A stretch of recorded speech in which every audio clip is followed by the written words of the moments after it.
Ciao, Carlo. Here's Sarah with my views on the Paris 2024 Olympics. Well, how do they compare to my expectations? What exceeded, what fell short is your first question. I believe that the Paris 2024 Games achieved something very special with people falling in love with the Olympics again. There's absolutely no question that the sport has been exceptional at each edition of the Games over, since time immemorial. But there hasn't been for a little while that je ne sais quoi spirit about the Olympics and such a vibrant enthusiasm from the home supporters and the visitors and really everybody who uh, you interact with since London 2012. I think that the Champions part was a great success, celebrating the athlete. In some ways, a little bit similar to the evening medal ceremonies which take place at the Winter Games, where the athletes are recognised after the competitions, and more fans can attend that event than the competitions themselves potentially. But because the summer games are so much larger, there isn't time in the programme to organise individual evening ceremonies for every competition. So the Champions Park created this celebration of the athletes after their competitions in a more relaxed way and such a fantastic environment. And of course, in the summer, you've got longer evenings compared to the winter. The weather's nice, everybody's having fun, and there's, lots going on as well. I'd like to say that I don't think it's a coincidence that both Paris 2024 and London 2012 were run by Olympic champions who are then have subsequent significant experience across the Olympic movement and at major events. They understand that the fundamental element is to make sure that the athletes are taken care of, their requirements, their experiences, they're central to the planning and to the games themselves. During my short visit to Paris, the one thing that did surprise me a little bit was the limited Paris 2024 branding across the city outside of the competition venues and parts of the metro. I thought that I would see more flags lining the streets and branding in shops, really celebrating the games with everybody taking it on board. So then what was the most innovative thing that I saw in any of the venues, broadcast, digital, social?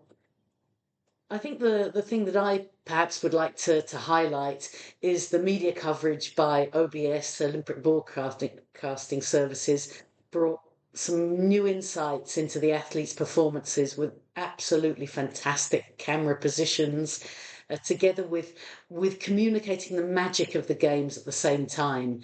We had underwater images, there were drone perspectives of how a race was unfolding, high definition, slow motion of acrobatic maneuvers was simply exceptional.